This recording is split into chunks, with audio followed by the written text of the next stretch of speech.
I think I'm a thread in a tapestry. The tapestry is humanity. Humanity is a part of the tapestry of life, of consciousness, of what have you. But I'm an aspect of that. And everything I say and do has an impact, is part of this three-dimensional continuum of which I'm a bit. And I'm therefore, in contemporary terms, a node, a hub in a network.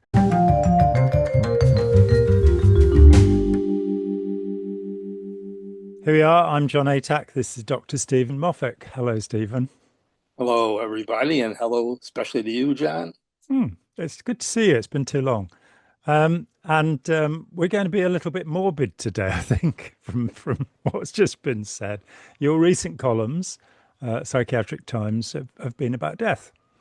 And it could be, as Hans Becker said, that we're all a bit afraid of it. And we might be trying to Yes. avoid it. Who knows? But I can't say I think about it very much. But there you go. We're going to think about it today. So, Yes, I mean, that's actually probably one of the problems and challenges, psychologically speaking, about death and dying, is that I assume this is true in Great Britain, but you'll correct me if it's not. But certainly in the United States, we don't like to think about death. We don't like to talk about it. And that doesn't leave a lot of room for preparation. And what little research there is out there says that if you intermittently think about and talk about your own death, it'll help prepare you for death and have less death anxiety. Of course, in a way that's irrelevant if you die suddenly, in an accident or whatever. But when there's time to process that you are going to die, it's helpful to have talked about it some. You know, in Judaism, we have a built-in yearly process where it reminds us to talk about death, which is our high holy day or days of Rosh Hashanah and Yom Kippur, usually in October. And so we're supposed to think about the past year and whether we deserve to be put into the book of life for the next year. So that definitely gets us thinking about death and dying, but even once a year probably isn't enough.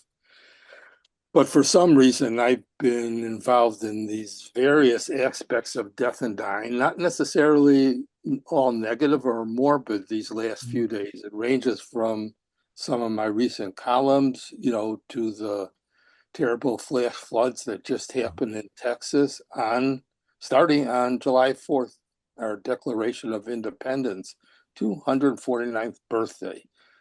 We still got wars going on. The worst bombing of Ukraine just happened. A prominent Holocaust survivor psychiatrist just died. And so all those things at once. I tend to have a belief that when certain things happen that are connected unexpectedly, those are really important. And at least I should pay attention to them. So that's what I've been doing. yeah, I mean, Montaigne wrote a brilliant essay about death where he said Montaigne was I'm sure you know, but there may be somebody who doesn't, 16th century, 1500s French genius, philosopher and thinker and advisor to the French king.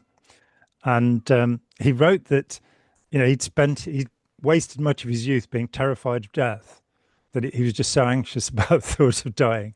And then as he got to be an elderly man, which is, say, in his 50s, much younger than you and I, he realized that it was fine. He realized that, in fact, he started quite looking forward to it, I think, in some ways, that it would be. And Woody Allen, it's not, he didn't mind dying, he just didn't want to be there when it happened. And of course, you aren't there when it happens. You're the only person who isn't there anymore. So there's nothing to worry about.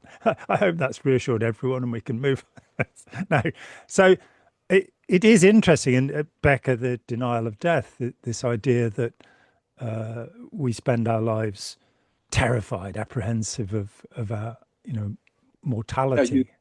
you said the title of probably one of the most or the most famous psychiatric books about that by I think Ernest Becker, And Denial Becker, of yeah. Death, Yeah. and I think it's escalating in a way now because we're living longer, although our lifespans in the United States has stopped rising. In fact, it's dropping a little, but there's more and more elderly people. So inevitably, death and dying becomes more important in the United States. So I think that's another factor that's, pushing us to pay more attention of it. Yeah. I was actually pushed, I should mention, in getting into this, started about June 13th. I think this was Friday the 13th. So Ah. my one of my new best friends, named Al Simon, who actually is celebrating his birthday today. So here we have another serendipity. He's going to be 88 today on July 7th. So it's 7788 today for him.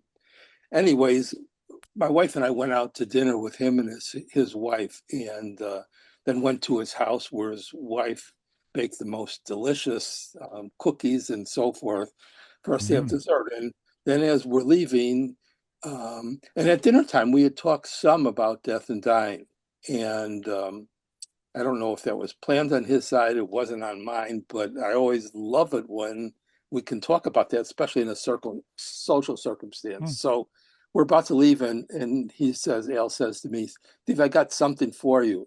And so he brings out two books, um, one called Many Lives, Many Masters, the other, The Afterlife of Billy Fingers.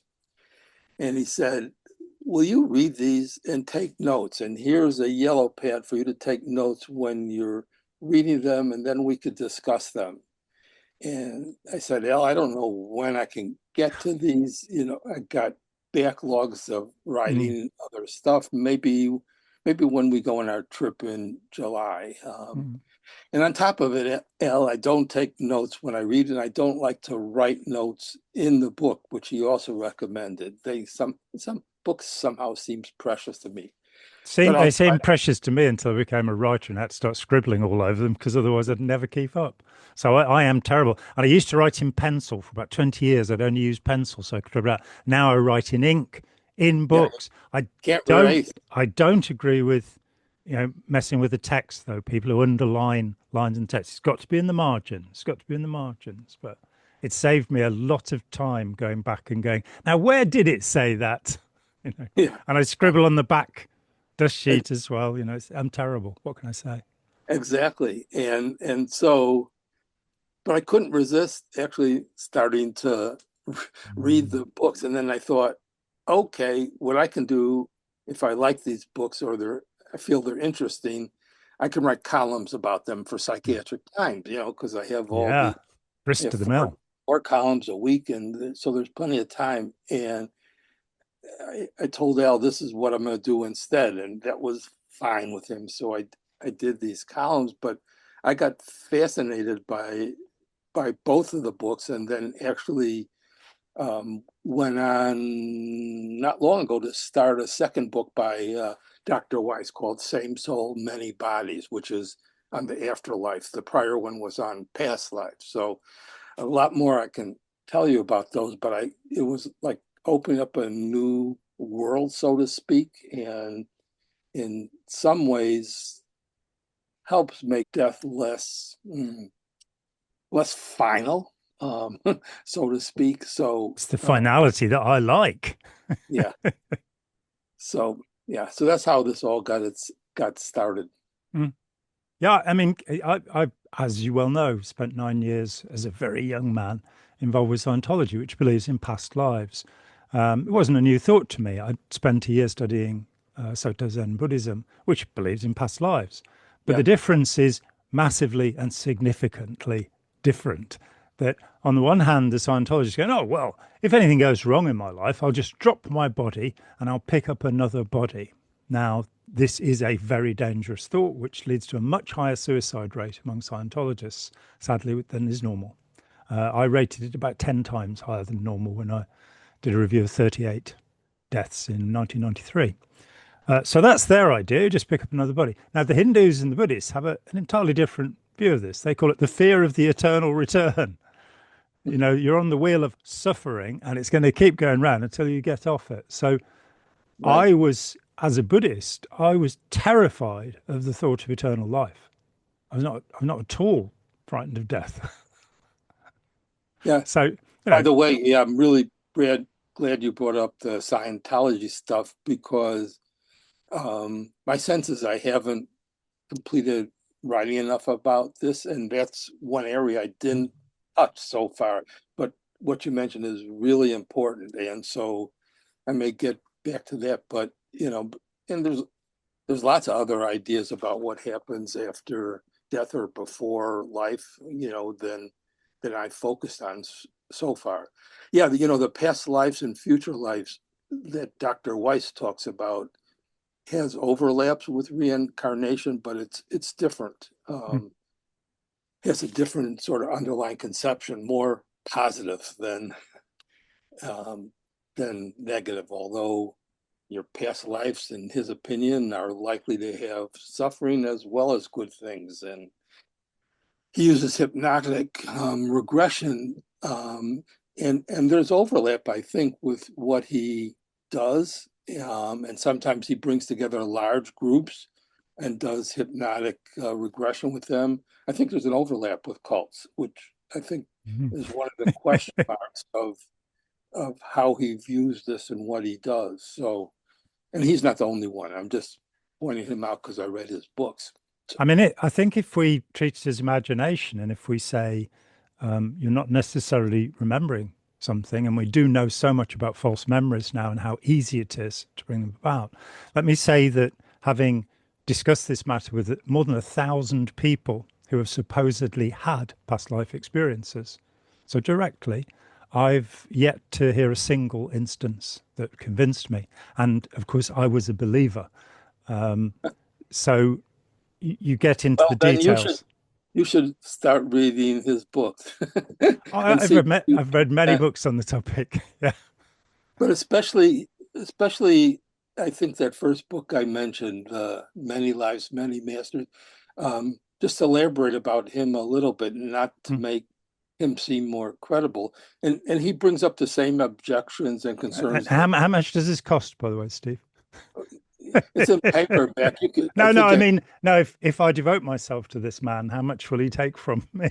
oh, well, yeah, How much does I don't therapy cost you? I don't know if he comes to Great Britain to do his workshops, but he does a Can't he lot of. work remotely? I don't know because I I've decided I don't necessarily want to try this. That Yeah. is, delve into whatever past lives I may have, although I have my own suspicions. So Mm. he's actually a psychiatrist. He was in the medical school class at Yale 1 year ahead of me, though I didn't personally know him. And he developed an early career that was as solid in psychiatry as could be. He had an academic career in Miami and published really good papers about psychopharmacology and psychotherapy, and but ended up having a patient. What year was this? Maybe 1984 or something. Young lady, and he did his usual stuff that usually helps. And a year and a half later, nothing was going on. And he asked her, "Can I do hypnosis with you?" And he started to do that. And that's when she started to talk about her past lives and somehow got better not long after she did this. And so the whole book is sort of like a mystery story, So, Yep. um, and and to me, it was a little more convincing than other stories I've written about or read about. I'm Mm. sorry. Yeah. So, and then he's going on to write many books, and he has all these workshops now. And again, I'm fairly suspicious, but I found it little more convincing than usual. Um, and with past lives, there is some sort of ability sometimes to check history and whether the person knows about the history they're talking about. Sure. Yeah. Future future lives obviously impossible, and I don't know why say such a thing. yeah. So you know, I don't know, but thinking about it, if there was any truth to this, it puts what, a longer time span and meaning about one's life. And his theory is that the purpose of our soul, so to speak, and being recycled in past lives and future lives is to become better, better people. And we have to learn something important during our lifespan. And I think that's sort of a positive message if you end up believing it, and I don't know if I do, but I'm curious. Yeah, and I mean the by far the best book I've read on the subject, and bear in mind I've been reading on this subject since I was 14 years old, which is a very long time ago. Mm. It was in another century, in fact. It was in another lifetime, in the words of Bob Dylan. And there's a book called We Are One Another that was written by a psychiatrist who practiced in Bristol, whose name eludes me at the moment, but Spike will doubtless find it out. And he was, a materialist, didn't really believe in anything spiritual, I don't think. And one day a woman came to him for therapy. He was a therapeutic psychiatrist, as were you, of course. And she started telling him this story about a past life, not in their first session perhaps, but about this story as a past life as an Albigensian or Cathar, the people who were the focus of the first genocide committed by the Roman Catholic and Holy Roman Catholic and Apostolic Church, where they lived in Languedoc, which is the place where they say "oc" instead of "we," the Languedoc, which is around Toulouse in the south of France. A wonderful place. I spent 6 weeks there in abject poverty as a 19-year-old, but it's a wonderful place. And fundamentally, over a period of several decades, all of the Cathars were killed because their practice and their belief was objectionable to Pope Innocent III, who also put England under interdict and prohibited any celebration of religious rites here. So what a horrible man. He excommunicated our king, and of course he caused the probably one of the nastiest of all wars, the Fourth Crusade, as it's called, where, having been told by the Doge of Venice that, there's no point going to the Holy Land anymore, we've already had all the stuff from there. What you want to do is go to Constantinople, and because there's loads of good stuff there. And so there was a reign of bloody terror for 25 years under this man there. And he also, in the name of Christ, exterminated the Albigensians. This woman came back and started recounting memories of having been an Albigensian, of having been a Cathar. She had marks on her back that showed, which were consonant with the whip marks. And she, I believe, claimed to have been burned to death, which was a common entertainment back in those days because they didn't have television. And this guy's like, yeah, really? I don't think so. But he, being a psychiatrist and professional, he bit his lip and didn't say anything to her. Then he got a second patient, Arthur Gurdam. That was his name, Arthur Gurdam, Guirdham, I think. And the second patient didn't know the first patient. And the second patient started telling similar stories. So Gurdam happened to be going on holiday to the Languedoc.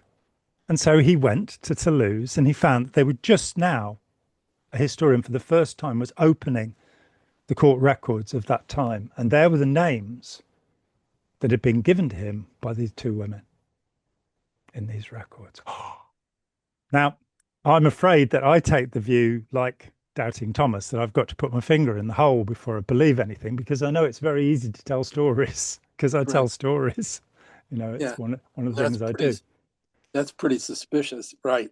Yeah, but he then, in fact, over the years, a group of people assembled and he came to the view, though he never had any memory himself of such a thing, but he came to the view that these people would keep reincarnating as a group, that the bonds of friendship would hold them together. There was a very similar idea in Scientology.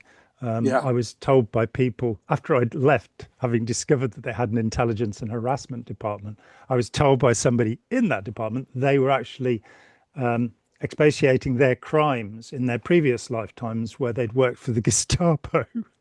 Mm. So they'd taken the skill set that they learned there, and now they were applying it for good and proper religious reasons. So, yeah, it would take an awful lot to convince me. Oh, The argument that I usually put forward, and your man should be trying this, is if you've got somebody who says that they lived in medieval France, I'm going to give the same example I always give, and it's 1415, year of our Lord, 1415, and the English come along, and the longbowmen come along, and they wave their fingers like this. This is where this English gesture came from the longbowmen saying, I've still got my fingers. Because when the French captured the longbowmen, they'd cut the fingers off so they couldn't fire a longbow again, which is, I suppose, better than being killed. But it's come to mean something quite rude since then. But that's what it means. It means that the French haven't caught me, I've still got my fingers. Two-thirds of the French nobility fell on the field of Agincourt because the pesky English, rather than fighting the way you're meant to fight, which is like you kill the peasants, but capture the people in armor so you can ransom them. That's how battle should really be fought, so there's no risk to the rich people. They killed them. They fired hails of arrows and wiped out two-thirds of the nobility. So here's what I'd want.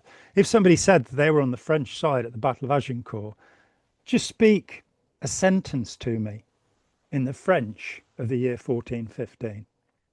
yeah. And I would then start to listen. But of course, now I've prepared people. They're all going out and they're looking up in their little dictionaries of medieval French to catch Yeah. me out. Yeah, that's the sort of example that makes some people believe more. If you speak a language you couldn't possibly have known from some past life. And the whole story about the life of Jesus Christ has resurrection in it. So, I mean, it's imbued, I think, in a lot of our cultural and religious beliefs.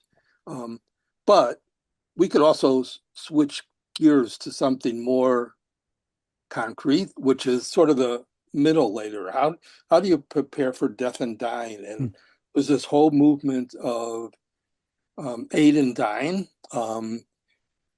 You may understand Great Britain's policies better than I do, but I understand you do not have any legal ability to receive aid and dying. We've We in just the United States. we've just in fact passed a bill to allow it. Yes, just this year. So, the timing of when that may happen, we have And I know some people I would like to volunteer for that scheme. for that. But Most of them politicians. It's very Of controversial among course. physicians, Yeah. and in the United States we have 10 states where it can be done under certain conditions. District of Columbia is another. Canada has. So politicians, that's a good place to do it. Go to Capitol Hill and assist them in dying. Sorry, I don't mean this, people. Not really. Well, the easiest place to get it, if you can convince a politician to go, would be Switzerland. So, I think uh, all politicians should go to Switzerland and be bloody well kept there, but there you go. you know, Switzerland, you could go without any medical problems whatsoever. And the person that intrigued me the most in going there in recent time was a famous psychologist named Dan Canahan, something like that. So he's written about slow thinking, fast thinking, very famous book. Kahneman. Kahneman, that's Thinking it. fast and thinking slow. Yeah. So he decided he was going to go to Switzerland to die, not because he was suffering at all, not because he had any mental illness or physical illness, which he did not. He But thought the he was waiter had been rude to him when he was having his dinner and couldn't take any. Sorry. Sorry to yeah. go. So he thought this was going to be a nice way to complete his life painlessly, and he wanted to celebrate with his family, who did not want him to do this. Thinking a And bit too fast, possibly. he went, and it happened. I didn't know that. For physicians, the issue is: do you help somebody die You've when you're killed them. supposed to be preserving life? I'm actually one who's for physician participation if necessary and Oh, psychiatry, absolutely. Yeah, yeah. but many of my colleagues are not. Mm, And depends what ethical principle you want to fall back on. mm. But there are, there's different criteria now, but they're loosening all over the place. Now mental illness can be a reason to get aid and dying in Belgium and some other European countries, and it's coming in Canada, 2027, I think. So this is just increasing and widening, and it fits the ethical principle in bioethics of autonomy of Yeah, patients and people, and I I agree. think that is a priority. So, Mm. The Kahneman example, I mean, I'm really shocked by that. mm, I've disagreed with his ideas about thinking ever since he first broached them. I don't, he himself said it's a metaphor, and nobody seemed to grab that he wasn't actually saying, yes, you've got two systems of thinking in your head. And it's like, oh, is this what we call intuition and ratiocination or thinking? Are we now going to call them system one and system two rather than calling them what we've always called them? yeah, it's a little And walk. Yeah. and accepting that there may be hundreds of processes. There are hundreds of processes involved with that. But it does surprise me because he seemed to have everything. He'd won the Nobel Prize. Um, so suddenly deciding. So that, I believe that it is legally right that we have the right to our own lives. That if somebody wants to take their own life, then that is not a criminal offence. Now, it used to be a criminal offence. I think within my lifetime, it was still a criminal offence in this country. And if you tried to commit suicide and failed, you'd then be locked up as a criminal, Hmm. rather than given some hair and kelp. I nearly said some care and help. So, spoonerisms have got me today. But Uh, in Great Britain, what about if you help a relative die on your own? Is that considered a homicide or not? it would have been, and I think, in fact, it still would be that I think you need medical consent to say Mm, that you have, there's something so horrible wrong with you that it is the kind thing to do, as people tend to do with their pets, to be put to sleep. But I think if we have the right to our own death, the right to our own life, and I mean, it's a difficult one for me that my wife put forward the idea that for some people they've arrived at the end, and it can be psychological. It can be that they just the torment of their own minds, not because of physical pain, not because of loss or grief, but the torment of their own minds means that they're done. And she put that idea to me 4 or 5 years ago, and we didn't even talk about it. I went away and thought about it and thought about it and went, yeah, I don't like the way that feels. That, isn't there something I can say that will make you feel better, with somebody? But we have the right, I think the absolute right, which of course takes us into another place in which we won't explore, which means we also have the right to do to our bodies what we choose to do to our bodies, whether that's tattoos or, cutting bits off ourselves, as certain German artists have in the past. We have the right to do that. That also means we have the right to take drugs. yeah. Well, It's up to us. with your wife, you brought up another really important factor because a person doesn't live alone in this world, and how family and loved ones feel about your desire to Mm, die, to cut parts of your body off, whatever, is one factor. Another is physicians and mm, what we believe as far as helping or not helping. But family's especially important. I think that to me that was the most uncomfortable part about what Dr. Canahan did, that his family didn't want him to do it. And I would mm. have liked to have seen that resolved better, and maybe it couldn't be That was a resolved rotten better. thing to do to your family. Yeah. Exactly. I mean, that in a way is sort of like suicide. Mm. It is suicide. Yeah. Lots of patients who commit suicide will leave a suicide note and say they're sorry or so Mm, forth, but have no idea how harmful that is to their loved ones, who Yes. then end up blaming themselves and so forth. So I, I it's like I'm associating to a different current issue, our Day of Independence, Declaration of Independence of the United States. We're all not independent. I, I did a video on we should have a day of interdependence because Yeah. we are dependent on other people, and therefore we can't always make our decisions about dying, as we're Mm, talking about, just by ourselves. I don't think that's how we live together well. So, no. And I think that you touched, what to me is the most important issue. And I've said this before when we've been talking. When I was 17, I heard about the notion of enlightenment, Satori, illumination. And that became the focus of my life. That, a year later, I was told by the abbot at a Zen monastery that once, you must be careful before you put your foot on the path, because once you put your foot on the path, you can't leave. And I said, well, it's a bit late now. And I spent the next 40 years.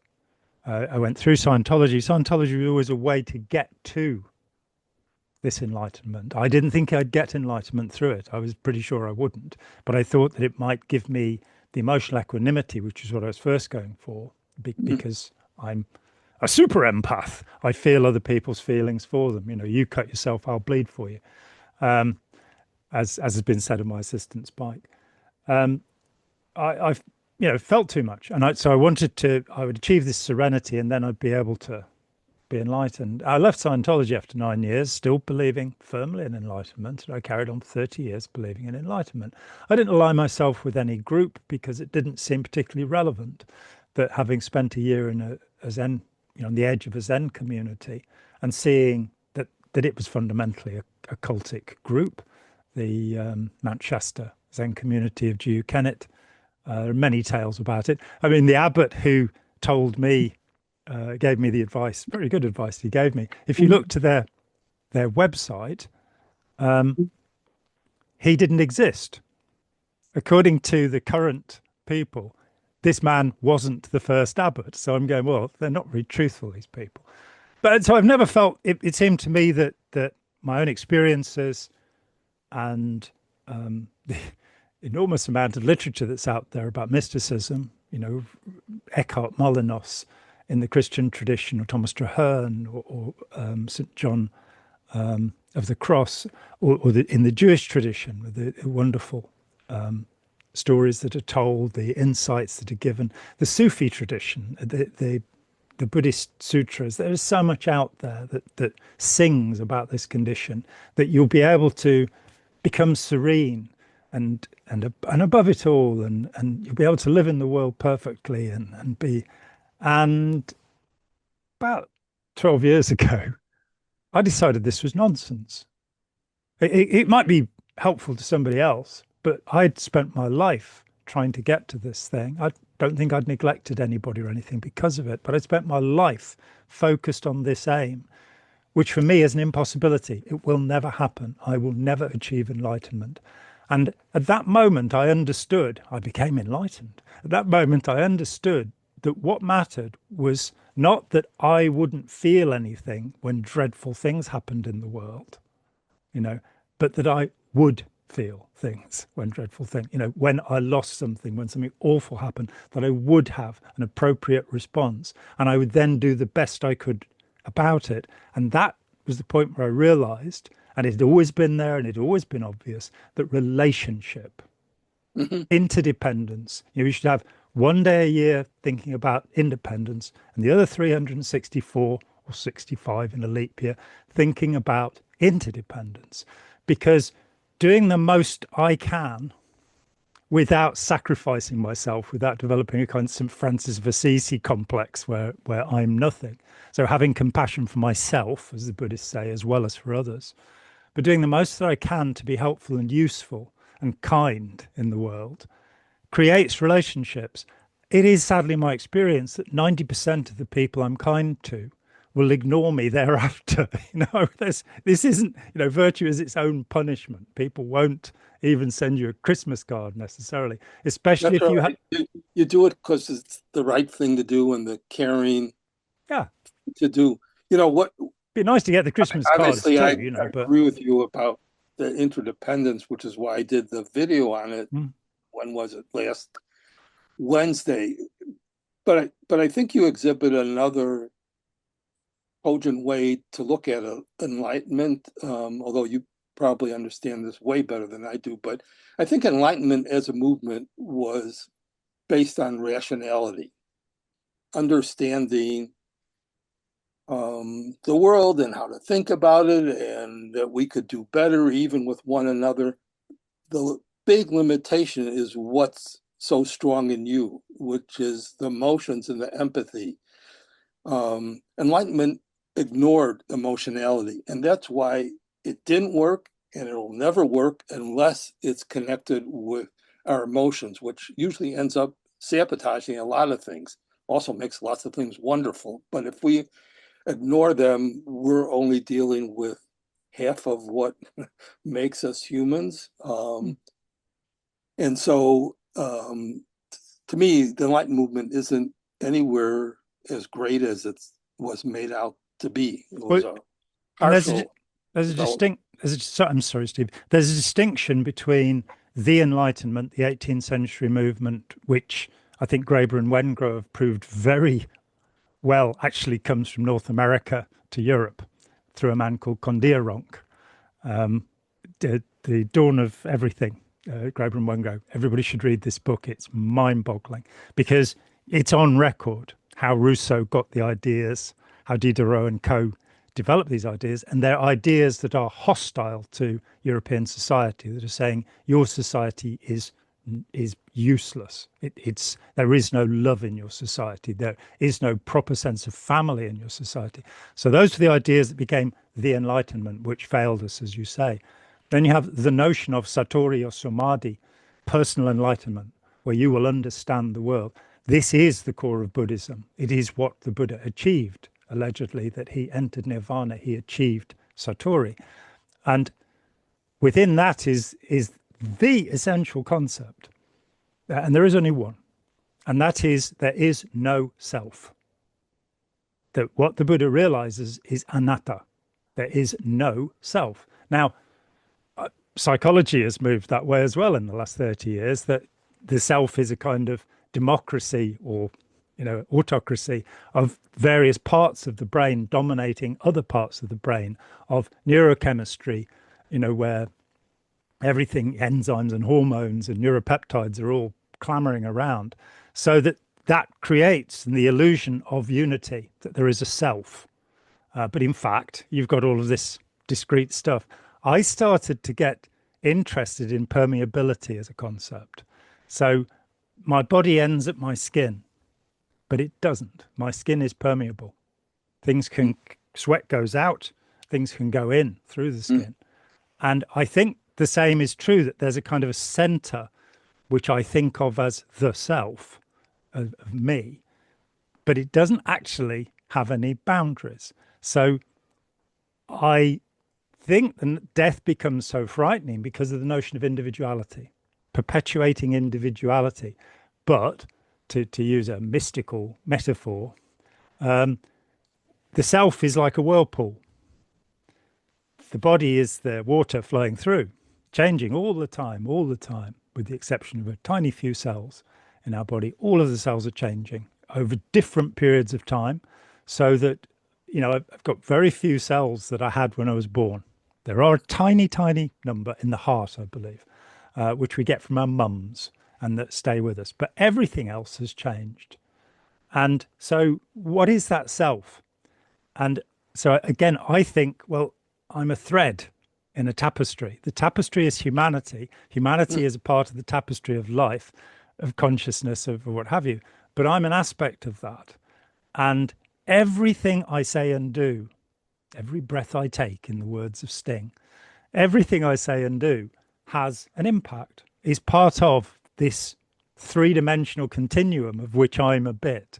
And I'm therefore, in contemporary terms, a node, a hub in a network, which is possibly a scale-free network, but rather like the internet is connected through. And if you take out one of the nodes or hubs, everything keeps working, but the influence persists. Whatever you did lives forever, as the poet Rumi would say. Yeah, that in essence is the South African proverb, I am because of you are, Ubuntu, right? And at an extreme, the butterfly wings fluttering down in Mexico still influences up Can us in the change the course of a hurricane. yeah, all that kind of stuff. So, and I definitely agree with you. I think that's the essence of social psychiatry, which is, my focus in the field. Mm. However, the trouble is there's so much still unexplained. For instance, when we try to explain everything physically in our bodies, the mind is so well protected and we know so little about what goes on there. Is the mind the same? Is the brain the same as the mind? Or is there something that's separate from the brain or not? But we don't even know really all that's in our own minds. And including unconscious and dissociated stuff, but just basically how it works, we don't even understand.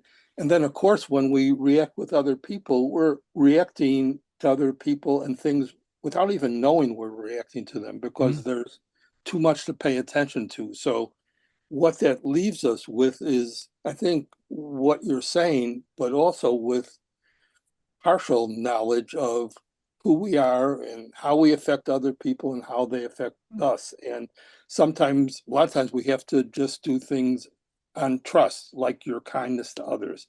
Yeah. Just assume that's a good thing, but it could also turn out to be not so good, depending on how the other person reacts to that and then treats the next person down the line. The law of unintended consequences comes into play too. So very, very complex, but I agree with your basic thesis about that. Yeah, Milarepa, the Tibetan guru, said that when he was a novice, one of the other novices said to the master, "I'm going down into the village to do some good work for my karma." And the master said, "Until you're enlightened, you can't know what the consequences of your actions are. You can't know whether they're good or ill." And of course, what's good for the grasshopper may not be good for the ant. Mm-hmm. We may, that fundamental sense, and in studying gurus, one after another will tell you there is no good and evil. There is no good and evil. Well, I disagree, but That's there's what no sociopaths would say. So exactly. From my perspective, I cannot understand the consequences, but with kindness as your king, you will reach heaven before you reach your end, in the words of the great Dave Matthews. And I say it every day. And now I'm old enough to understand that if you are unkind, you will live with the consequences of that.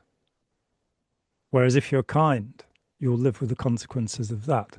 And you may be sitting there sweating in your prison cell because you were kind, but at least you'll get to, there's a point in life where I can look back and go, I've committed no deliberate evil. yeah, well, but the two kinds of people that seems not to fit are sociopaths and extreme narcissists, who essentially don't care about whether they've been good or bad. They just care about their power, their ability to control people, and don't have many regrets or guilt about Well, whatever they do. it's interesting you say that, but there's a psychiatrist in London who for some time has been dealing with psychopaths. And I've seen one of his interviews with the psychopath. And he says that this is quite usual. The guy has spent a great deal of time in prison. He's hurt a lot of people. He tests over 30 on the Hare psychopathy checklist revised between 30 and 40, where got the actual psychopaths. And he's come to me and he said, I don't want to live this way anymore. Reason has penetrated and he's gone, nobody likes me. That my life And he's saying somewhere around about the age of 50, he is seeing this among psychopaths. I've read this elsewhere. So even there, the idea of a fixed personality type, Uh, well, maybe. I mean, it does seem like sociopaths sort of outgrow some of their Mm. stuff. I worked in a prison for a long time too, but um, And they how can long was your also they can sentence? also be fooling you when they say that and manipulating you. Sociopath But contrary to this wasn't a guy who was up for parole. This was a guy who'd done his time, and no, so this psychiatrist is he, not he dealing may with want to make people. the psychiatrist feel sorry for him, and maybe the psychiatrist will give him the medicine he wants to take. There's Very no there was no manipulative. medicine involved. It was just talking therapy in this case. So yeah, Well, but I'm sure there was medicine involved in the prison, and he could have been leading to that. The thing is, sociopaths tend to have terrific empathy. It's what they yeah. do with it that's the What's called problem. cognitive empathy, in that they understand what we're feeling, as opposed to affective empathy and having the feelings themselves. Yeah. Exactly. So I think there are exceptions to that rule, and research indicates pretty strong sociopaths are much more common in society than they are in prisons. Hmm? They're often heads of corporations. They're also governmental leaders. I won't name any Nearly all publicly. of them. Yeah, Snakes in It's, Suits it's something for by us Babiak. citizens. I think citizens, the public needs to know about this. Because we're being manipulated without even realize we're being manipulated, often in the workplace and in politics. So, um, you know, quite potentially dangerous. Um, Very much so. Yeah, Robert Hare with Babiak, the book Snakes in Suits, published in, I think, 2002, is still, I got very interested in this. And think that's the reference textbook. Also, I'd looked to James Fallon, who is a pro-social sociopath. And that really messes with the idea of what is or isn't a sociopath. That is it. He says, he's a neuroscientist, and he wanted to see if there were any brain disorders in his family. So the other 9 members of the family, everybody had a scan, and they randomized the scans. And when he asked his assistant, said, "Oh, this one here, you've got the connection between the paralimbic, the connection between the prefrontal lobes and the limbus, the old brain, the reptile brain."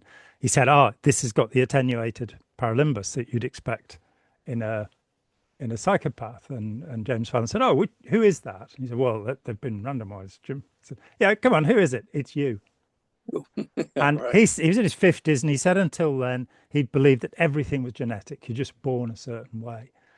And he went away and he talked with his mum, and his mum said, yeah, by the time you were a toddler, I could see there was something nasty about you. And I Mhm. treated you in a different way. And so he'd actually grown up still pranking people. He says, he'd still like to take the bespectacled professor out to the strip club and have them dancing naked on the table. And if you invite him to a party when he's on the way to a funeral, he'll go to the party. And he took his brother on holiday to the Marburg caves in Kenya. It was only when his brother got home, he went, Marburg Ebola. You took me to the place where the bats have got Ebola. So, a little bit naughty, but it showed that it isn't this fixed condition that nothing can be done about, that in fact, if kindness is shown to such people, and I think with malignant narcissists, I'm absolutely with Eric Fromm, that who I think first gave us that term in the 60s, a book called The Heart of Man, that this is a person who doesn't know how to love. They don't feel love. They need that adulation to feel that they exist. I think there might be something we could do about that. Um, Yeah, I think so. changing how we choose our politicians would be a good start, because, as you say, Robert Hare agrees, you get a higher proportion in corporations because of the love of power, because of the desire to control other people. Yeah, their power is at the essence, but there too fits the law of unintended consequences. So, these sociopath quote, slash narcissists who had corporations, Well, there's bound to be some of those corporations that do good things for humanity. I would Yes, assume the same in politics, you know. Starlink protected Ukraine when they were allowed to use it. Elon Now Musk's look at, Starlink. yeah, I mean, look at all the stuff President Trump has done in these first few months. Mm. What's going to be the results of those? I'm not diagnosing him in any way, but we don't know yet how the effects of all these changes are going to play out, right? So, And they're if all coming in after the midterms, which is quite interesting. yeah, maybe. So, time will tell. Just because somebody wants a lot of power doesn't mean they're always going to use it badly. Just have to be Just careful usually. under their power and how they may use you.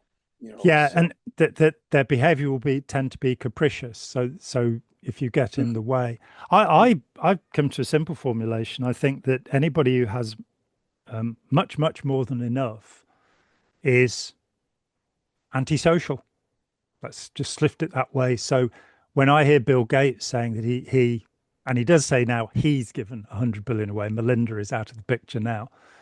He says he's given $100 billion away, and he's going to give away another 200 billion in the next 20 years. And I look at him and say, yeah, so if you're a genuinely compassionate person, you might keep a billion for yourself and you give the rest away tomorrow.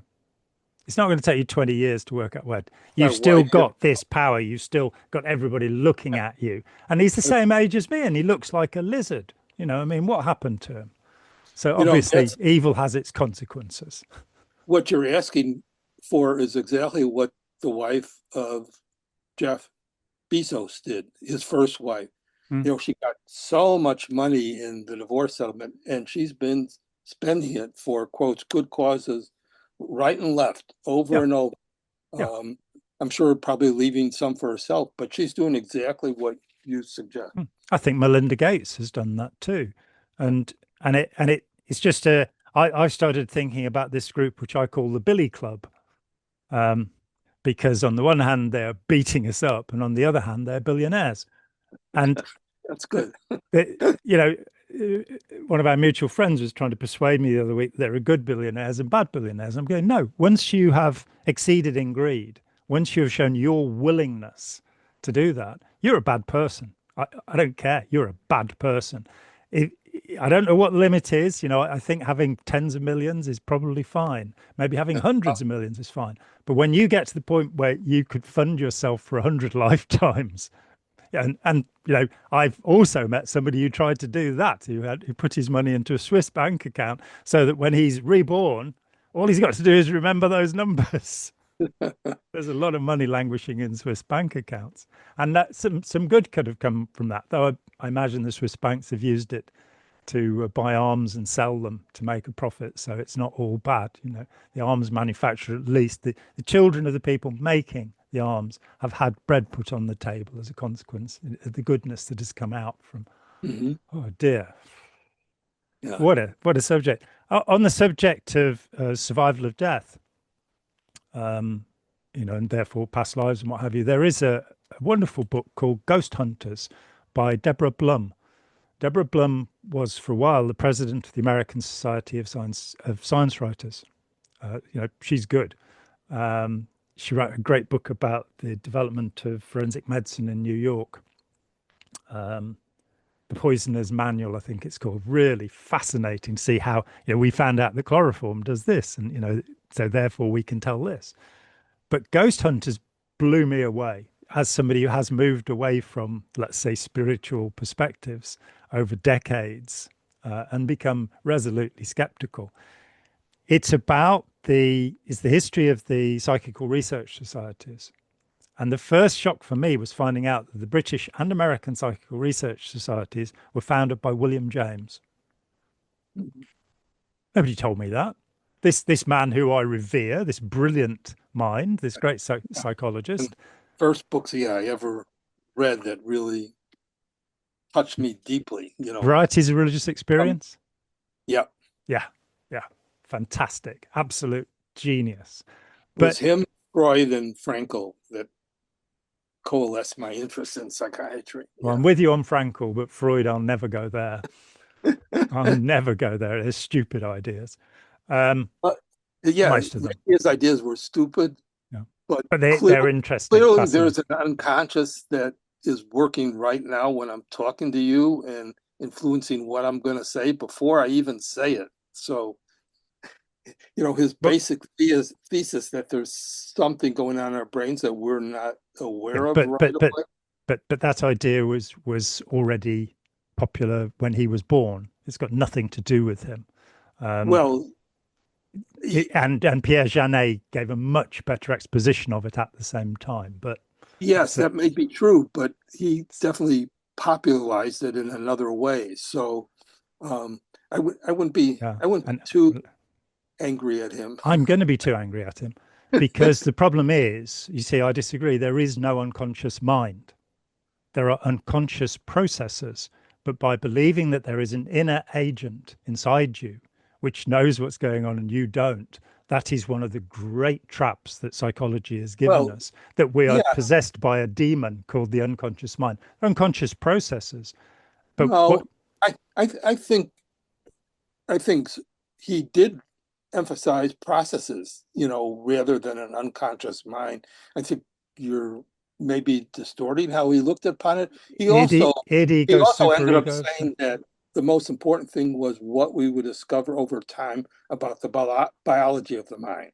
So um, I think one of the things he was pretty good on is not thinking what his theories were actually correct and would last over time. It was like a way station for progress. So, but people pick up about the content of what he said, which is a lot of it has turned out erroneous. But I think he was more interested in processes that were unconscious than saying there was an unconscious mind. That's I think my I think opinion. he was a malignant narcissist. Um, who That and that that I may not disagree with. Maybe that's why he didn't leave Austria until the last minute and was sort of dragged away by an ex-patient. But yeah, and as to the reality of the unconscious mind, yes, the teaching of superego and the teaching of id posit two unconscious minds, agents within that affect the ego, the self. So I do think that but it's a he's putting process forward. of interacting. I think all that's saying is, we have certain drives and we learn what works or doesn't work in society, and we try to make our own personal compromises with it. I think that's all process. We just gave parts of the processes names. That's my opinion. Yeah. Yeah, it's not the impression I have, but I imagine you've read more of Freud than I have because I couldn't stand the man. He reminded me so much of Ron Hubbard in his self-glorification, in his paranoia, and in his insistence that he was right. So, for example, of course, seduction theory. There's the letter that he wrote to Ernest Jones, his official biographer, saying what a shame it was that he'd not been allowed to persist with seduction theory, but it would have meant that people would have frowned on his other ideas. And seduction theory was the idea that a baby between the age of 1 and 1.5 is trying to have a sexual contact with one of their parents and trying to destroy the other parent. And Well, yeah, I think the saddest part of, his theories is that he ended up downplaying, maybe for social and acceptance reasons, that trauma actually happened to kids, including mm, sexual trauma, and that put back our understanding of trauma all the way until the mm, 1970s. And so mm, that was a big mistake because I think he was in yeah. touch with the actual trauma at the beginning and then put it aside for fantasy, which I think led everything astray. So, And I think he I think his view was of humanity was overly negative, because he was putting forward the view that all children have a sexual relationship with their parents, with a parent, and it said that for 2 years he wouldn't speak to his own father because he suspected him of this. And I think it led to a lot of repressed memory, which we saw the fatal outbreak of that in the 80s with the Satanic Panic. And indeed, it's happening again. It's happening in Holland at the moment. It seems to keep going around. But I want to return to a thought you floated out there quickly before, which is the brain-mind situation. That of course we have neurons throughout our body. We have enough neurons to make a fist in our gut. So brain cells, neurons, and we've been told about how the bacteria, virus, fungus content of our microbiome, our gut microbiome, influences our mood. That it's been discerned that people with one set of biological bits in their gut are happy, and people with another are unhappy, which is a fascinating thought, and I refuse to be reduced to that. But those interactions are part of the mind. I mean, it's only in the last 2 years that, I didn't realize that when they talk about the gut microbiome, they're talking about the bowel. It's only in the last 2 years that the small intestine has been started to be investigated, finding that, in fact, the best thing you can eat is beans. Who'd have thought? A million housewives every day pick up a tin of beans and say, it's good for my microbiome. This interaction of enzymes and brain cells and all of this stuff that's going on, this magnificent interaction and process, means that the mind extends beyond the brain, that all of our sensations feed to that. I have very long believed that, as I say, the idea of permeability, that the environment in which I am is a part of my mind, that my mind is everything that I'm experiencing at any given time, and things will remind me of things. I will have hopefully a sense of comfort and safety and security in my own home, as long as I'm not living in the Ukraine or Gaza at the moment. I will hopefully, and it'll be easier for me to think. And then you get that thing where you go away for a couple of weeks and you have a great time, and you realize that when you get home, you're going to be able to do everything because you're so full of energy. And then you get home, and within 3 days, everything's gone back into the routines.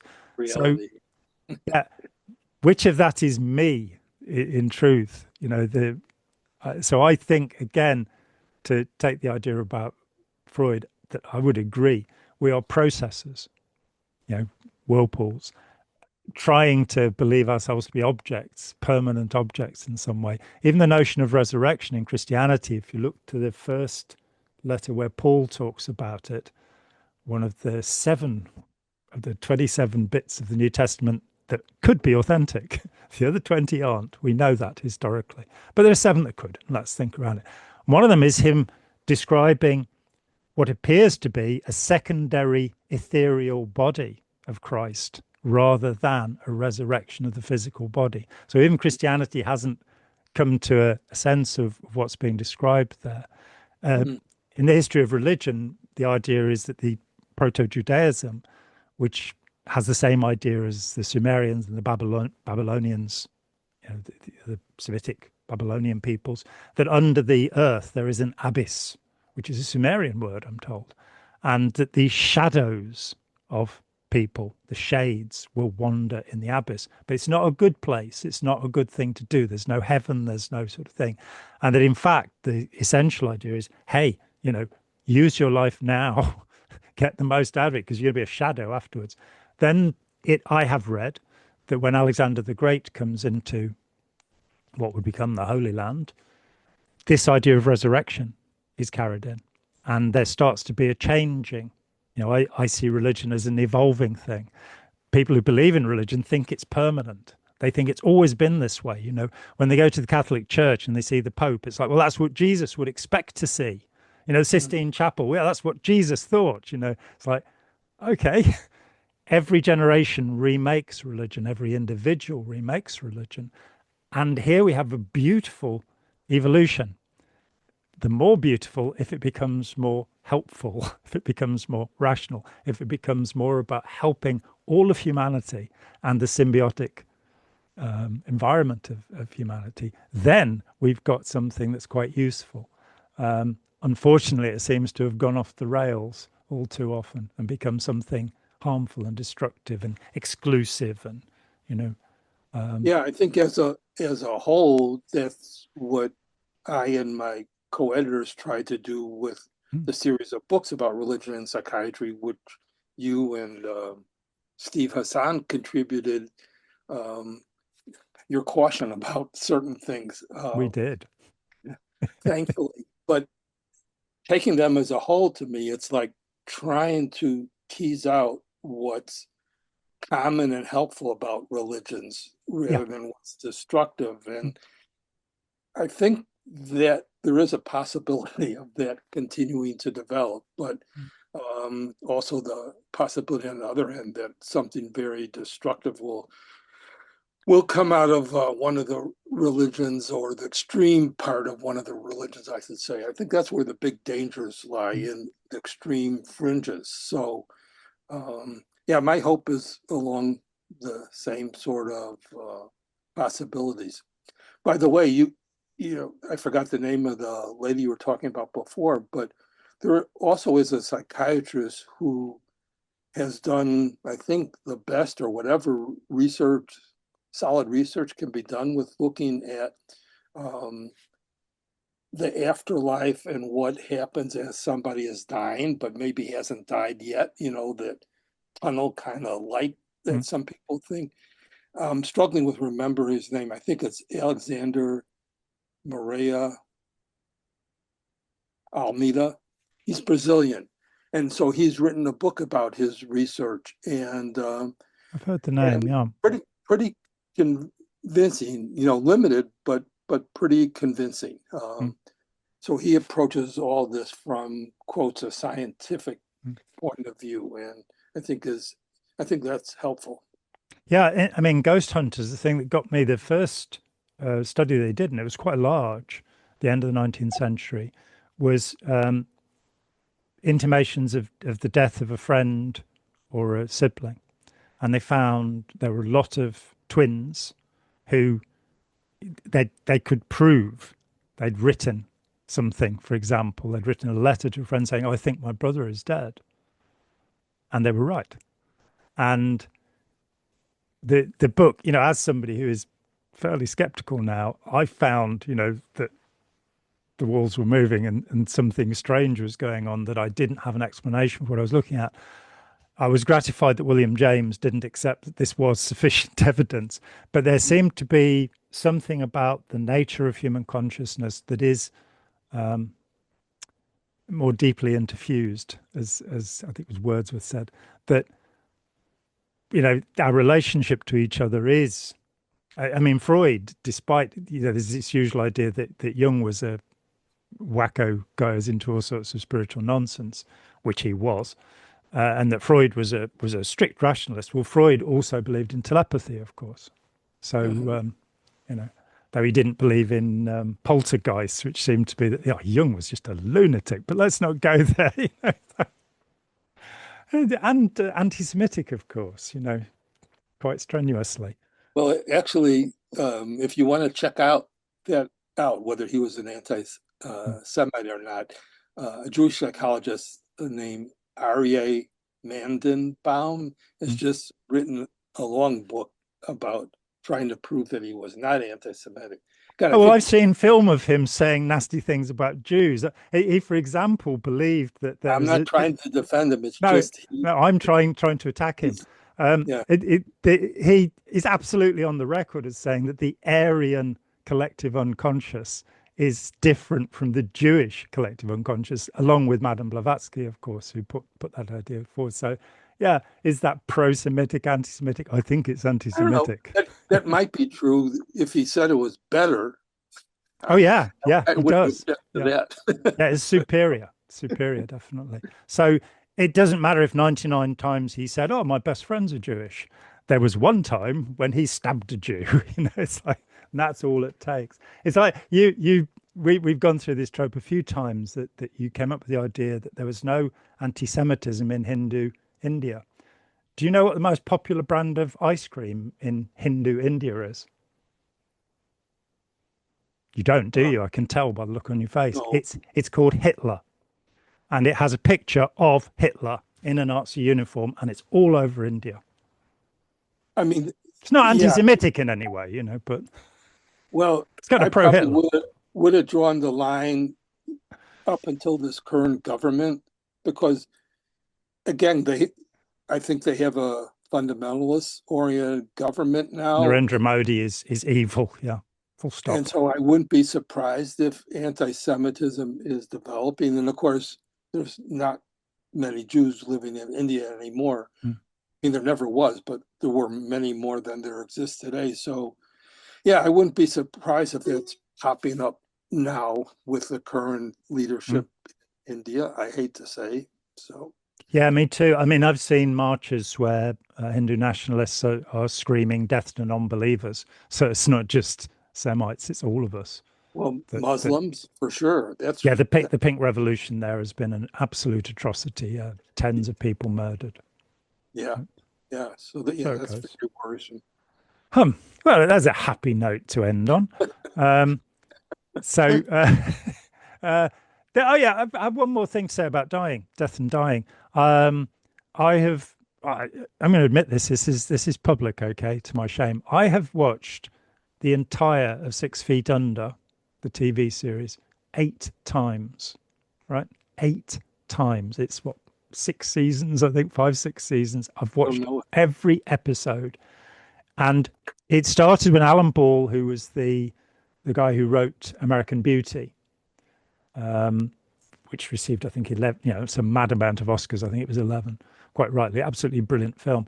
And he was, HBO went to him and said, "We'd like you to do a series about a funeral home." And he went, "Yes."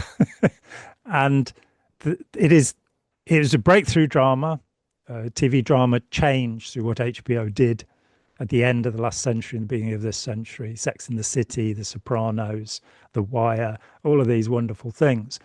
So that now the highest form of drama is no longer cinema. Cinema is where you get action movies and Marvel movies. If you Yeah. want the real stuff, you have Nine Perfect Strangers or The White Lotus or The Righteous Gemstones, or these great things that have been happening in TV. But 6 Feet Under, because it's a bad funeral home where there are the two sons, and one of them is terrified and is grown up in this place where, their corpses are being prepared, and the other one goes into the business and loathes it. The drama is amazing, but every week they had to have another death. Every episode begins with a death, and they have to, people by the second season, actors were queuing up to be the person who's killed, because they have to find some, they're hit by blue ice, or they're celebrating in Las Vegas, put their head out through the sunroof and a cherry picker knocks their head off.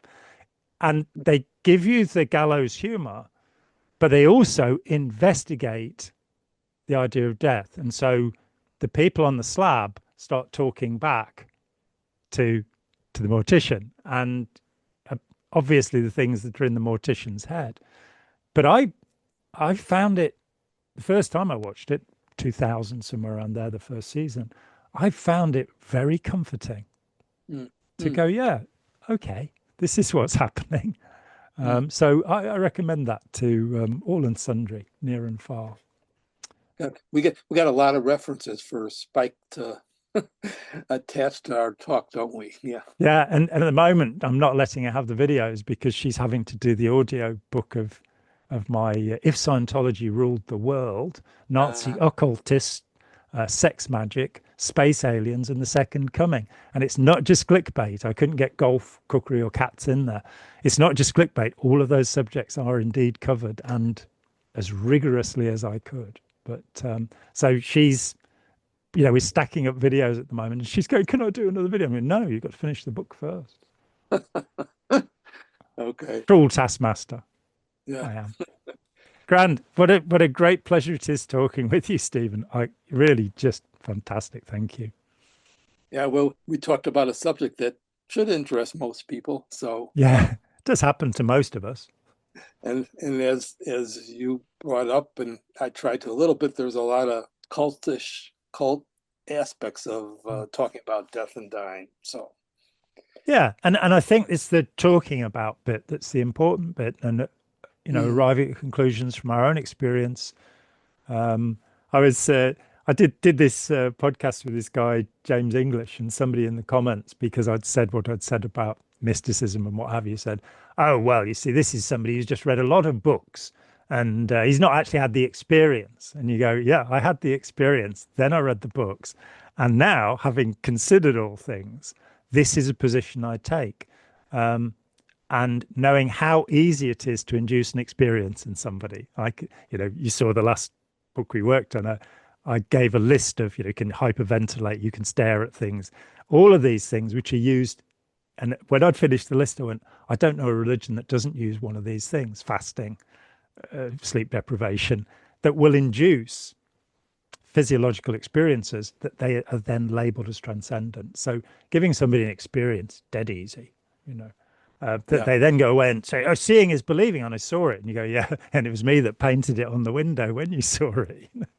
Exactly. Yeah, exactly. Still good fun. Thank you so much, Stephen.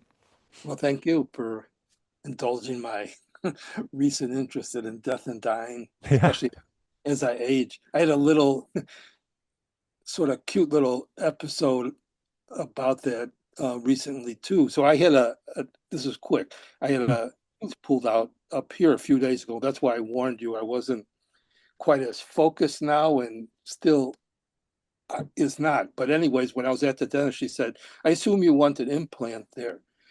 And I said, no, not really. I said, if I live 10 more years till I'm 90, that's fine. And I'm sure this gap will suffice until then. And she said, oh, I thought you were in your 60s. So yes.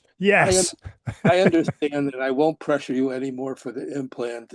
What you got now will probably last you another 10 years if I live 10 more years. So well, I'm sure you will, and I hope you will. And I hope you'll get younger and younger over that 10-year period.